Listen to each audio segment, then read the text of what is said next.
السلام علیکم ورحمۃ اللہ وبرکاتہ۔ ہلو دوستو، میرا نام ہے محمد دلشاد اور آپ دیکھ رہے ہیں میرا YouTube channel D study official.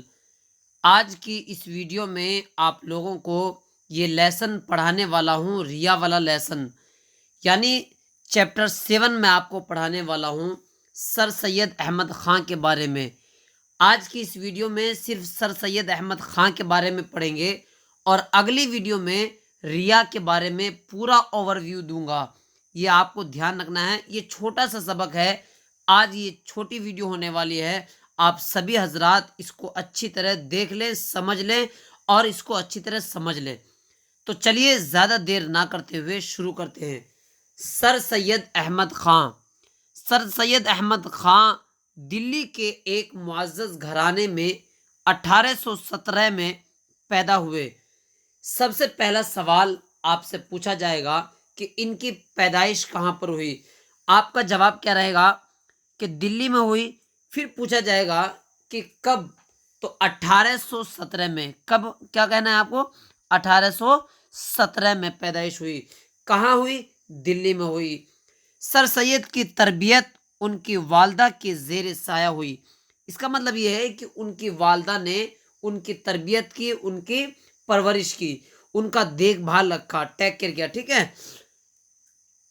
تحصیل علم کے بعد، تحصیل علم کا مطلب یعنی علم حاصل کرنے کے بعد 1862 میں غازی پور میں انہوں نے ایک انجمن سائنٹیفک سوسائٹی کے نام سے بنائی۔ یعنی کیا بنائی؟ 1800 نہیں بلکہ 1862 میں، وہ بھی کہاں؟ غازی پور میں ایک انجمن سائنٹیفک سوسائٹی کے نام سے بنائی۔ آپ سے یہ سوال کیا جا سکتا ہے کہ جو غازی پور میں جو انجمن بنایا تھا اس انجمن کا نام کیا ہے؟ تو آپ کہہ سکتے ہیں سائنٹیفک سوسائٹی، ٹھیک ہے۔ کیا کہیں گے؟ Scientific society.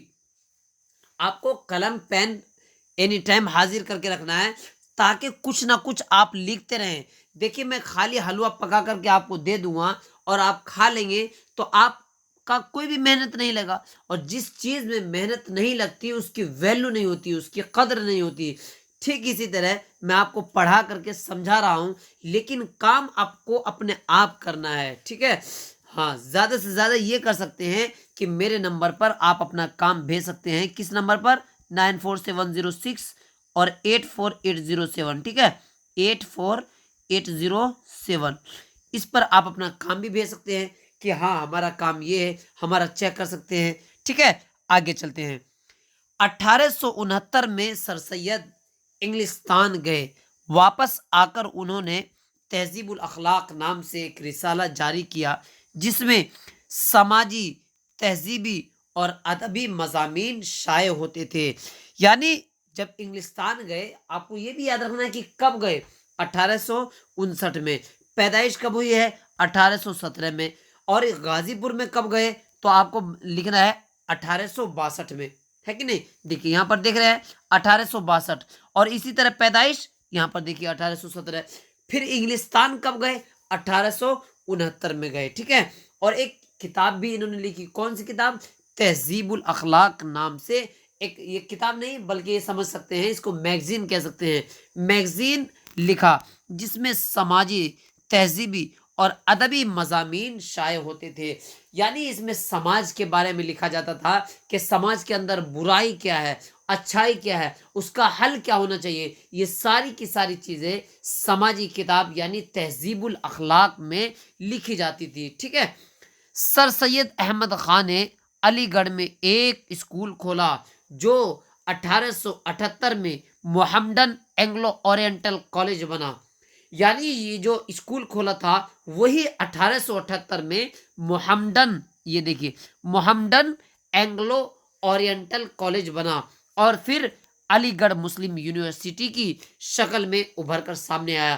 یہ جو ہم دیکھ رہے ہیں علی گڑھ مسلم یونیورسٹی، یہ پہلے یہ نہیں تھا بلکہ کیا تھا؟ محمڈن اینگلو اورینٹل کالج تھا، ٹھیک ہے۔ آپ سے سوال میں پوچھا جا سکتا ہے کہ بتائیے علی گڑھ مسلم یونیورسٹی کا قیام سے پہلے اس کا کیا نام تھا؟ جو سر سید نے اسکول کھولا تھا اس کا آگے چل کر کے نام کیا ہوا؟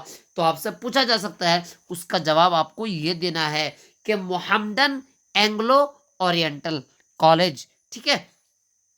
1878 میں سر سید احمد خان کو سر کا خطاب ملا، جو ان کے نام کا ایک حصہ بن گیا۔ سر سید احمد خان کی تصانیف میں آثار السنادید اور اسباب بغاوت ہند خاص طور پر اہمیت رکھتی ہے۔ یعنی یہ جو کتاب ہے آثار السنادید اور اسباب بغاوت ہند، یہ دو کتاب بہت فیمس بھی ہے، جامع بھی ہے، کمپریہنسو بھی ہے، اور بالکل دلکش ہے، اور من کو چھو جاتی ہے جب انسان پڑھتا ہے اس کتاب کو۔ سمجھ میں آ رہا نا؟ 1878 میں سر سید کو کیا ملا بھائی؟ سر کا خطاب ملا، اسی لیے ان کو کیا کہا جاتا ہے؟ سر سید احمد خان، سر سید احمد خان، ٹھیک ہے نا؟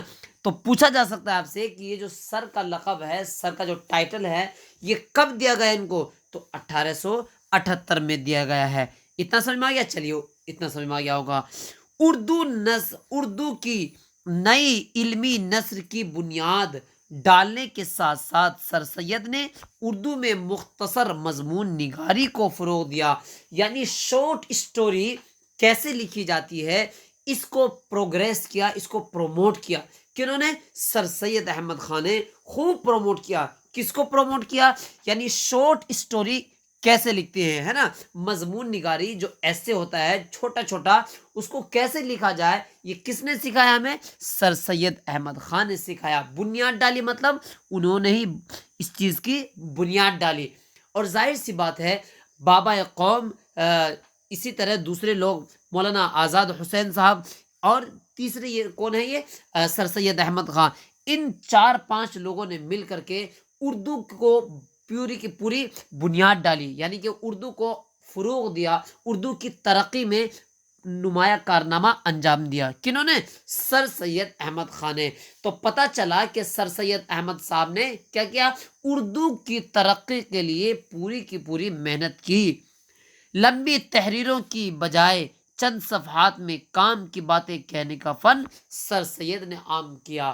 یعنی بہت ساری باتیں لمبی لمبی پھینکتے ہیں، لیکن اس کا کوئی آؤٹ لائن نہیں ملتا ہے، کوئی اس کا خلاصہ نہیں ملتا ہے۔ لیکن سر سید احمد خان نے لمبی لمبی تحریروں کو، لمبے لمبے ایسے کو، لمبی لمبی اسٹوری کو کیا کیا؟ شارٹ میں بنا کر کے وہ پوری کی پوری بات سمجھانے کی کوشش کرنا ہمیں سکھایا ہے۔ اب آگے، سر سید کی نثر میں وہی وزن اور وقار ہے جو ان کی شخصیت میں تھا، یعنی جس طرح وہ ہیکل تھے ٹھیک اسی طرح ان کی تحریر میں بھی پوری کی پوری جاندار ہے، اور پوری اخلاص سے بھری پڑی ہے ان کی تحریر۔ سر سید احمد خان کا انتقال 1898 میں ہوا۔ کہاں ہوا یہ بھی پوچھا جا سکتا ہے، تو کہاں بتائیں گے آپ؟ علی گڑھ میں۔ کہاں ہوا بھائی؟ علی گڑھ میں ان کا کیا ہوا؟ انتقال ہو گیا، اور علی گڑھ مسلم یونیورسٹی میں ہی دفن ہے۔ تو مجھے لگتا ہے اتنی چیز آج آپ کو سمجھ میں آ گئی ہوگی۔ کوئی بھی آپتی ہے اس سبق کے اندر تو آپ پوچھ سکتے ہیں، کمنٹ باکس کھلا ہوا ہے، اور کمنٹ بھی کھلا ہوا ہے بالکل، ساتھ ساتھ میرا ای میل آئی ڈی ہے، ای میل آئی ڈی پہ بھی آپ واٹس اپ کر سکتے ہیں، یا واٹس اپ میں بھی کچھ لکھ سکتے ہیں کہ ہاں ہمیں یہ سمجھ میں نہیں آیا۔ اگلی سبق میں میں آپ کو ریا کے بارے میں پڑھاؤں گا، جو کہ سر سید احمد خان کی ہی ہے۔ اس میں کیا کیا بتایا گیا ساری کی ساری ڈیٹیل میں ہم جانیں گے، اور اس میں سوال کیسے حل کرنے ہیں، کوشچن کیسے کرنے ہیں، حل کیسے کرنا ہے، یہ ساری کی ساری چیزیں میں اسی ویڈیو میں بتاؤں گا۔ تو ملتے ہیں اگلی ویڈیو میں، لیکن ایک کام اور کرنا ہے۔ اتنے دنوں سے آپ میرے سے جڑے ہوئے ہیں، تو آپ چینل پر نئے ہیں تو چینل کو سبسکرائب کر سکتے ہیں، لائک کر سکتے ہیں، شیئر کر سکتے ہیں، اور اپنے ان دوستوں کو ضرور شیئر کریں جو بچے اس سال 10ویں کا ایگزام دیں گے۔ تو ملتے ہیں اگلی ویڈیو میں، تب تک کے لیے خدا حافظ۔